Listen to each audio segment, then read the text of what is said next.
11º dia, Gênesis 22. Algum tempo depois, Deus pôs Abraão à prova. Deus o chamou pelo nome e ele respondeu: estou aqui. Então Deus disse: pegue agora Isaque, o seu filho, o seu único filho, a quem você tanto ama, e vá até a terra de Moriá. Ali, na montanha que eu vou lhe mostrar, queime o seu filho como sacrifício. No dia seguinte, Abraão se levantou de madrugada, arreou o jumento, cortou lenha para o sacrifício e saiu para o lugar que Deus havia indicado. Isaque e 2 empregados foram junto com ele. No terceiro dia, Abraão viu o lugar de longe. Então disse aos empregados: fiquem aqui com o jumento. Eu e o menino vamos ali adiante para adorar a Deus. Daqui a pouco nós voltamos. Abraão pegou a lenha para o sacrifício e pôs nos ombros de Isaque. Pegou uma faca e fogo, e os dois foram andando juntos. Daí a pouco o menino disse: pai. Abraão respondeu: que foi, meu filho? Isaque perguntou: nós temos a lenha e o fogo, mas onde está o carneirinho para o sacrifício? Abraão respondeu: Deus dará o que for preciso. Ele vai arranjar um carneirinho para o sacrifício, meu filho. E continuaram a caminhar juntos. Quando chegaram ao lugar que Deus havia indicado, Abraão fez um altar e arrumou a lenha em cima dele. Depois amarrou Isaque e colocou sobre o altar, em cima da lenha. Em seguida, pegou a faca para matá-lo.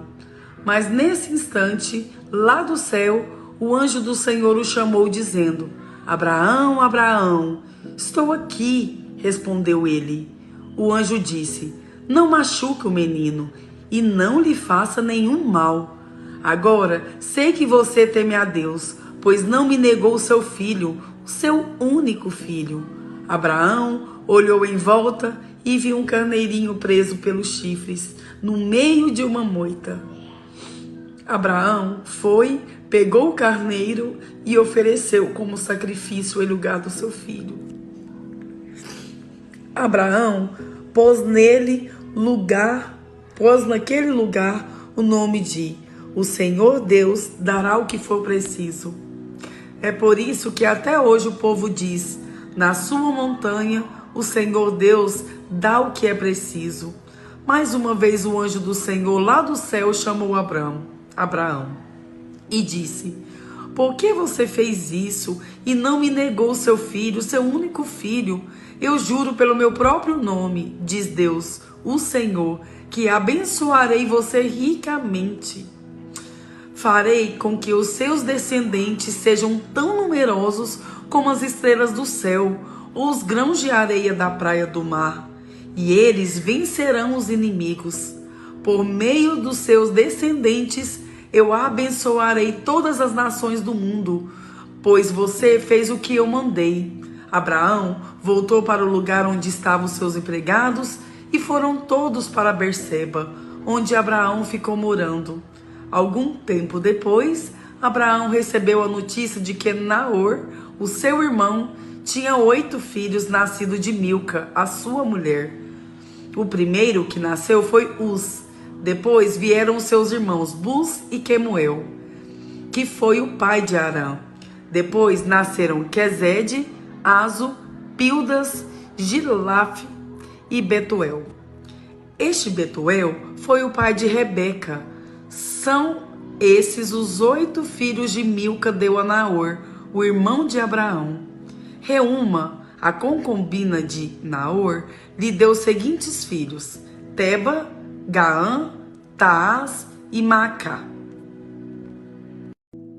Gênesis 23. Sara viveu 127 anos. Ela morreu na cidade de Hebrom, também chamada de Kiriat Arba, na terra de Canaã. E Abraão chorou a sua morte. Depois saiu do lugar onde estava o corpo e foi falar com os heteus. Ele disse: eu sou um estrangeiro que mora no meio de vocês. Portanto, me venda um pedaço de terra para que eu possa sepultar a minha mulher. Os heteus responderam: escute, Senhor, o Senhor é para nós um chefe poderoso. Sepulte a sua mulher na melhor sepultura que tivermos. Nenhum de nós se negará a dar-lhe a sua sepultura. Aí Abraão se levantou, se curvou diante dos heteus e disse: se vocês querem que eu sepulte a minha mulher aqui, por favor, peçam a Efron, filho de Zoar, que me venda a caverna de Macpela, que fica na divisa de suas terras. Eu pagarei o preço total, e assim serei dono de uma sepultura nesse lugar. Efron estava sentado ali entre eles, no lugar de reunião, perto do portão da cidade. Ele falou em voz alta, para que todos pudessem escutar: de jeito nenhum, meu senhor, escute. Eu lhe dou o terreno de presente e também a caverna que fica nele. A minha gente é testemunha de que eu estou lhe dando o terreno de presente, para que o Senhor possa sepultar a sua mulher. Mas Abraão tornou a se curvar diante dos heteus e disse a Efron, de modo que todos pudessem ouvir: escute, por favor, eu quero comprar o terreno. Diga qual é o preço que eu pago, e depois sepultarei a minha mulher ali. Efron respondeu: escute, meu senhor, o terreno vale 400 barras de prata. O que é isso entre nós dois? Vai e sepulte ali a sua mulher. Abraão concordou e pesou a quantidade de prata que Efron havia sugerido diante de todos, isto é, 4,5 quilos, de acordo com o peso comum usado pelos negociantes. Assim, Abraão se tornou dono da propriedade de Efron em Macpela, a leste de Mamre, isto é, do terreno, da caverna e de todas as árvores, até a divisa da propriedade. Todos os heteus que estavam naquela reunião foram testemunhas dessa compra. Depois disso, Abraão sepultou Sara, a sua mulher, na caverna do terreno de Macpela, a leste de Mamre, lugar também conhecido pelo nome de Hebron e que fica na terra de Canaã. Assim, o terreno que pertencia aos heteus e também a caverna que havia ali passaram a ser propriedade de Abraão, para servir como lugar de sepultamento. Romanos 11. Então eu pergunto: será que Deus rejeitou o seu próprio povo? É claro que não. Eu mesmo sou israelita, descendente de Abraão e membro da tribo de Benjamim. Deus não rejeitou o seu povo, que ele havia escolhido desde o princípio. Vocês sabem muito bem o que as Escrituras Sagradas dizem naquele trecho em que Elias acusa o povo de Israel diante de Deus. Elias diz assim: Senhor, eles mataram os teus profetas e destruíram os teus altares. Eu sou o único que sobrou e eles estão querendo me matar. O que foi que Deus disse a ele? Ele disse: eu guardei para mim 7.000 homens que não adoraram ao Deus Baal. A mesma coisa também acontece agora, isto é, por causa da graça de Deus, ainda existe um pequeno número daqueles que ele escolheu. Essa escolha se baseia na graça de Deus e não no que eles fizeram, porque se a escolha de Deus se baseasse no que as pessoas fazem, então a sua graça não seria a verdadeira graça. E isso quer dizer que não foi o povo de Israel que encontrou o que estava procurando. Quem encontrou foi apenas um pequeno grupo que Deus escolheu. Os outros não quiseram ouvir o chamado de Deus. Como dizem as Escrituras Sagradas, Deus endureceu o coração e a mente deles. Deu-lhes olhos que não podem ver e ouvidos que não podem ouvir, até o dia de hoje. E Davi disse: que nas suas festas eles sejam apanhados e enganados, que eles caiam e sejam castigados. Ó Deus, faze com que eles fiquem cegos e que fiquem sempre curvados debaixo do peso das suas dificuldades. Agora eu pergunto: quando os judeus tropeçaram, será que eles caíram para nunca mais se levantarem? É claro que não.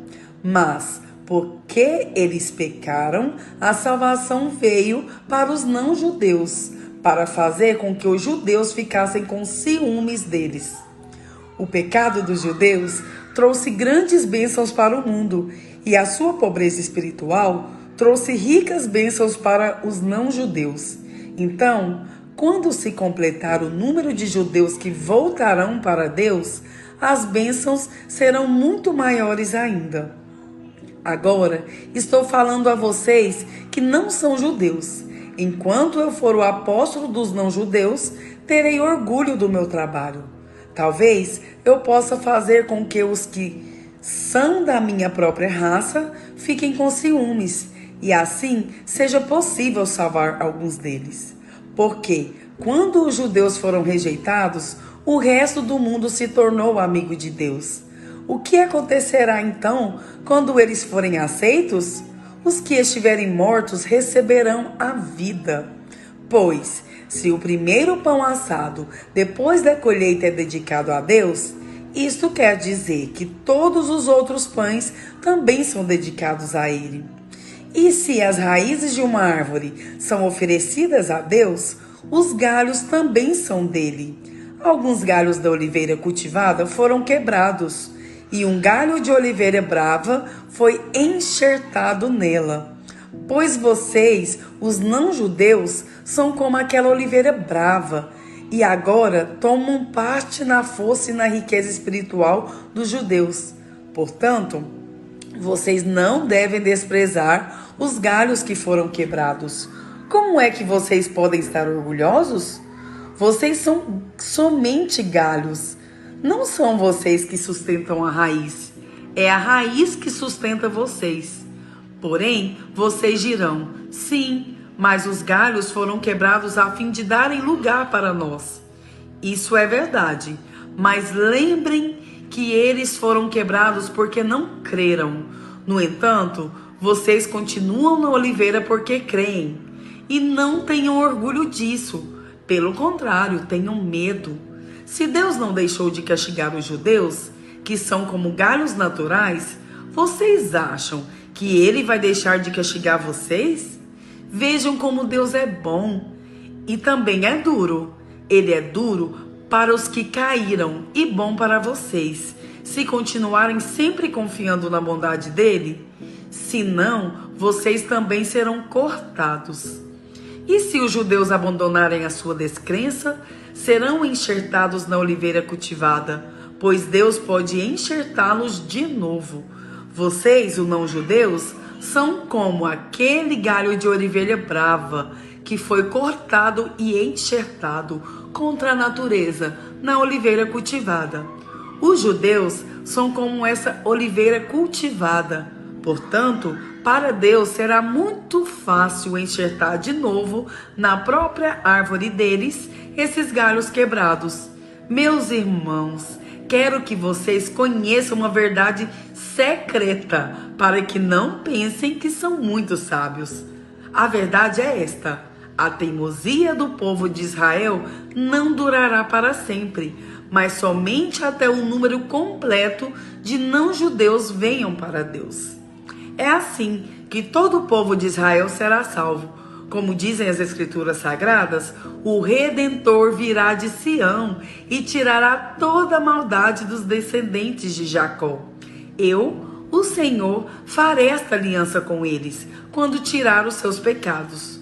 Os judeus rejeitaram o Evangelho e por isso são inimigos de Deus, para o bem de vocês, os não-judeus. Mas, pela escolha de Deus, eles são amigos dele, por causa dos patriarcas. Porque Deus não muda de ideia a respeito de quem Ele escolhe e abençoa. Mas, no passado, vocês que não são judeus desobedeceram a Deus. Porém, agora vocês receberam a misericórdia de Deus por causa da desobediência dos judeus. Assim, por causa da misericórdia que vocês receberam, os judeus agora desobedeceram a Deus para que eles também possam receber agora a misericórdia dele. Pois Deus fez com que todos se tornassem prisioneiros da desobediência, a fim de mostrar misericórdia a todos. Como são grandes as riquezas de Deus, como são profundos os seus conhecimentos e a sua sabedoria. Quem pode explicar suas decisões? Quem pode entender os seus planos? Como dizem as Escrituras Sagradas, quem pode conhecer a mente do Senhor? Quem é capaz de lhe dar conselhos? Quem já deu alguma coisa a Deus para receber dele algum pagamento? Pois todas as coisas foram criadas por ele, e tudo existe por meio dele e para ele. Glória a Deus para sempre. Amém.